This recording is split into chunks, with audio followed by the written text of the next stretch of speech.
अस्सलाम वालेकुम। Today my lecture is euro card data.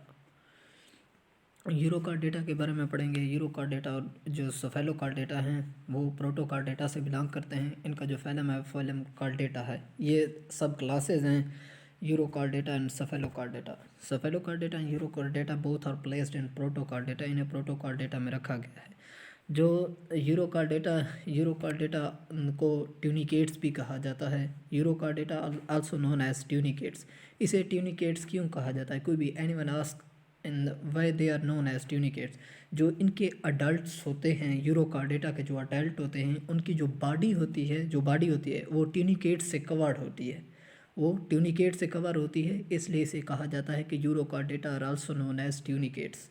तो ट्यूनिकेट्स के बारे में आपको बताऊंगा एक्सप्लेनेशन के साथ। आगे जब ये टॉपिक लंबा होता जाएगा तो मैं आपको एक्सप्लेन के साथ बताऊंगा, जैसे जैसे डिस्कस होगा इसके एक्सप्लेनेशन बताऊंगा। तो they are also known as sea squirts. Sea squirts भी इन्हें कहा जाता है।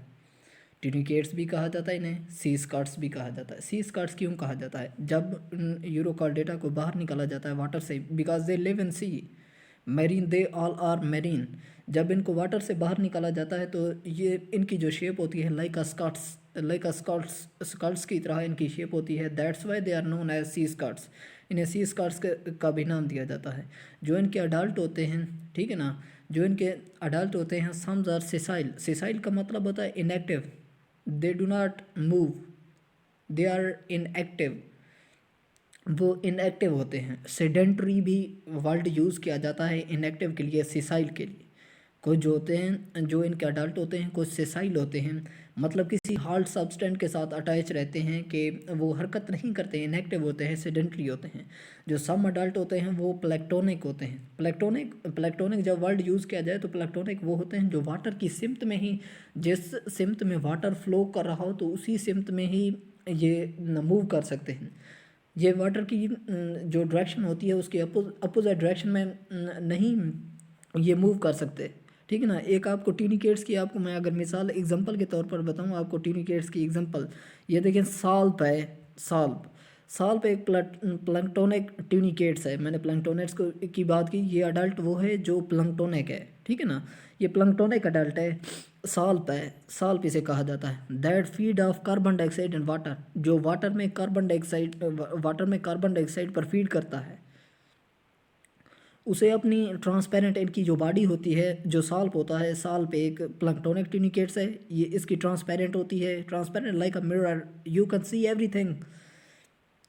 आप इसकी बॉडी आप बाहर से आप जैसा कि देखें कि ग्लास फ्रॉग होती है या श्रिम्प होते हैं, वो भी ट्रांसपेरेंट होते हैं।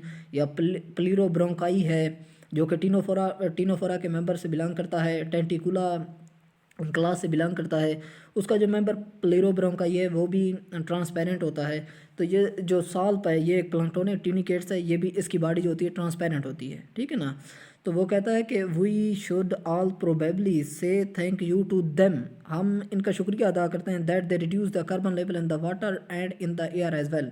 ये पानी में और एयर में से, हवा में से कार्बन डाइऑक्साइड की मकदार को कम करते हैं। तो इसलिए ये बहुत ज़्यादा हेल्पफुल होते हैं। ये ऑक्सीजन क्रिएट करते हैं, कार्बन डाइऑक्साइड को ऑब्जर्व करते हैं, ठीक है ना।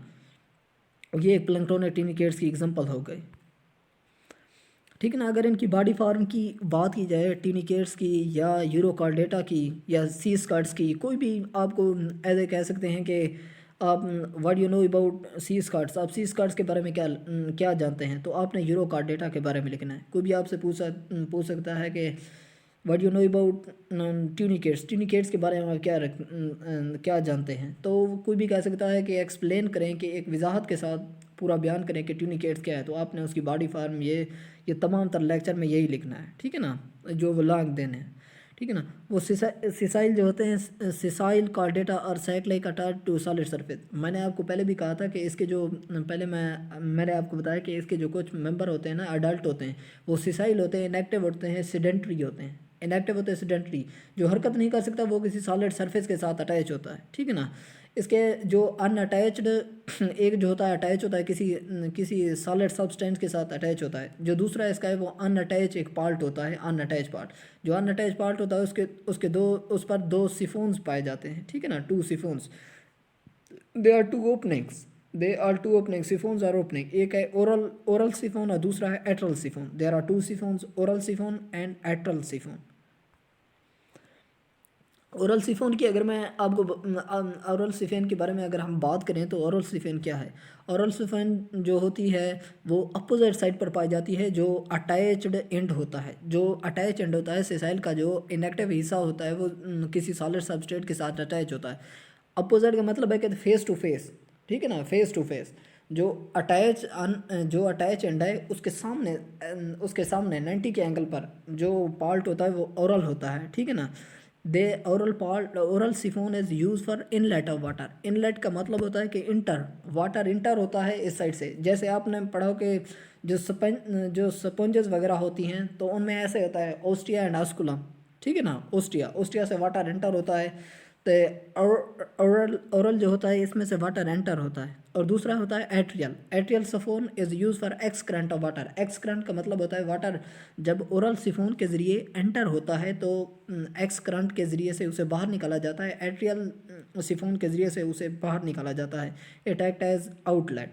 तो ये एमसीक्यूज़ के तौर पर आपसे पूछा जा सकता है कि oral siphon is act as inlet of water और जो atrial siphon is act as outlet of water, ठीक है ना। वो ऐसे भी एमसीक्यूज आ सकता है कि waste siphon is use for excurrent of water, तो आप कहेंगे कि एट्रियल सिफोन, ठीक है। तो उसके बारे में मैंने आपको बताया कि ट्यूनिक के बारे में पढ़ेंगे। ट्यूनिकेट्स इन्हें क्यों कहा जाता है, ट्यूनिक क्या है, ट्यूनिक बेसिकली ट्यूनिक है क्या? ये जो अडल्ट की बॉडी होती है वो कवर्ड होती है ट्यूनिक के ज़रिए से। ट्यूनिक, ठीक है ना। Tunic is a layer of connective tissue that surround whole body of Urochordata. Urochordata के जो अडल्ट होते हैं उनकी तमाम तर बॉडी ट्यूनिक से कवर्ड होती है। ट्यूनिक जो एक कनेक्टिव टिश्यू है, ठीक है ना। ट्यूनिक की अगर हम कंपोजिशन की बात करें कि ट्यूनिक किस चीज़ से बना हुआ होता है, तो कोई भी पूछ सकता है कि what is the composition of tunic. Tunic किस चीज़ से बना हुआ होता है, ठीक है। जो ट्यूनिक होता है made up of protein, salts and cellulose. ये आपने याद रखना है, protein, salts and cellulose. Tunic वो कहेंगे कि ये एमसीक्यूज के तौर पर बहुत इंपॉर्टेंट है। Tunic is secreted bye epidermis, ठीक है ना। वो कोई भी दे सकते हैं, फॉर एग्जांपल वो कह सकते हैं कि आपको एमसीक्यूज में वो दे सकते हैं कि tunicates is secreted bye एक्टोडर्मस, endodermis या एपिडर्मस या मेसोडर्मस। तो आपने कहना है कि एपिडर्मस इज अ करेक्ट। तो ये मेसोडर्मली ड्राइव ट्यूनिकेट्स जो होते हैं, मेसोडर्मली जो ट्यूनिकेट्स हैं उनकी जो अगर एग्जांपल वो कहें कि एग्जांपल दें जो कि मेसोडर्मली ड्राइव्ड ट्यूनिकेट्स की एग्जांपल दें, तो वो एक ब्लड वेसल्स है and blood cells. Blood vessel and both are blood cells are mesodermally derived tunicates. अगर this is very important part of tunicates. This is very important part, or most important part. This is known as stolon क्या है? Root like extension of tunicates stolon है।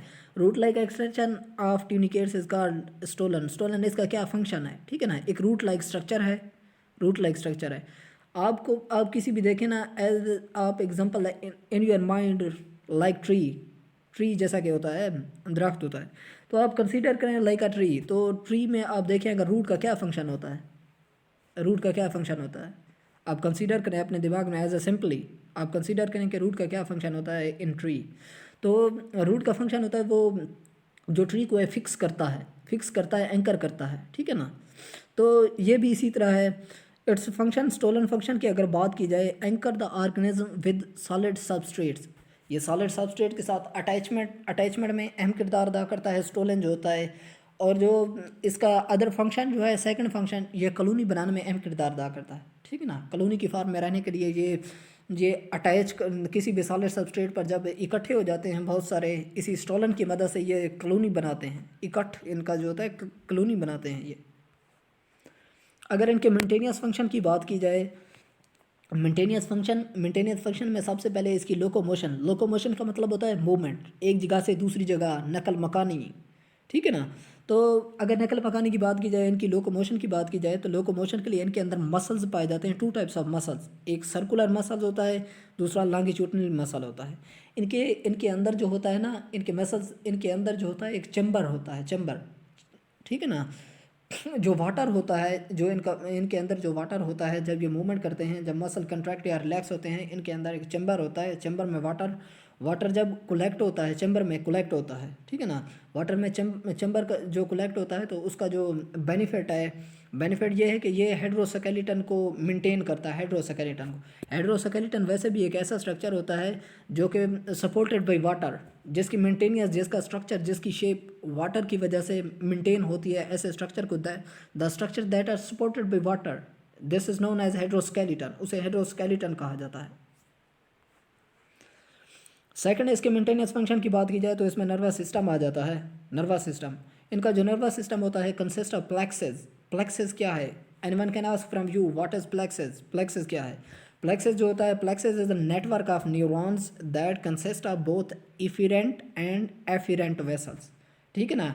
एक एफिरेंट ए से और दूसरा ई से एफिरेंट। जो एफिरेंट होता है वो जो ब्लड होता है उसको टुवर्ड ले आता है, बॉडी की तरफ ले आता है, ठीक है ना, वो बॉडी की तरफ ले आता है। जो इफिरेंट होता है वो ट्रांसपोर्ट करता है toward the body parts, other body parts, तो अदर बॉडी पार्ट्स की तरफ ले जाते हैं, ठीक है ना। एक तो ये हो गया कि nervous system is consist of plexuses and second is ganglia.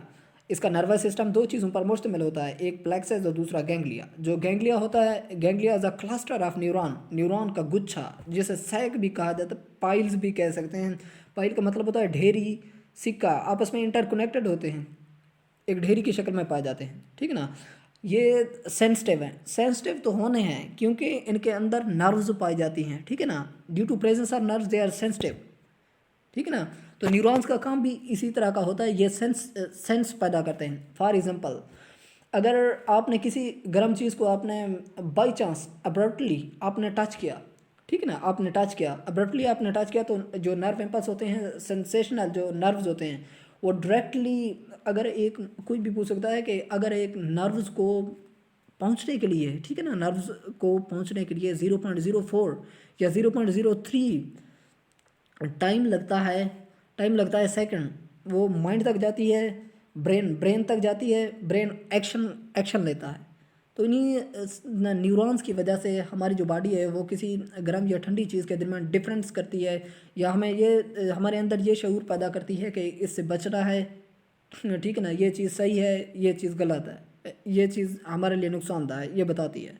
अगर हम इसकी रेस्पिरेशन की बात करें, रेस्पिरेशन का मतलब होता है सांस लेना, ठीक है ना, intake of oxygen, intake of, ठीक है ना। हम अपनी ज़रूरत के लिए रेस्पिरेशन बहुत ज़रूरी है। रेस्पिरेशन जो प्रोसेस है इनके अंदर जो होता है वो डिफ्यूजन के ज़रिए से रेस्पिरेशन होती है, ठीक है ना। रेस्पिरेशन वो कहता है कि गैस एक्सचेंजेस उस वक्त होती हैं, गैस की एक्सचेंज उस वक्त होती है जब वाटर ट्यूनिकेट्स के अंदर सर्कुलेट करता है। सर्कुलेट का मतलब होता है when water flow in the tunicates, जब ट्यूनिकेट्स में वाटर फ्लो करता है तो during that time gas exchange occurs. But in MCQs, they can ask from you respiration in tunicates take place by. तो आप कहेंगे you can reply that you can choose the correct option is that gas exchange take place by diffusion process. diffusion की process से इनके अंदर जो होता है रेस्पिरेशन टेक प्लेस करता है, ठीक है ना। इंशाल्लाह नेक्स्ट हम दिलचस्प वीडियो के साथ हम आपसे मिलेंगे, तो प्लीज़ सब्सक्राइब करें मेरे चैनल को अगर आपको मेरी वीडियो पसंद आए, ताकि आप बहुत से अहम लेक्चर की अपडेट हासिल कर सकें ऐसे कंसेप्ट के साथ। खुदा हाफिज़।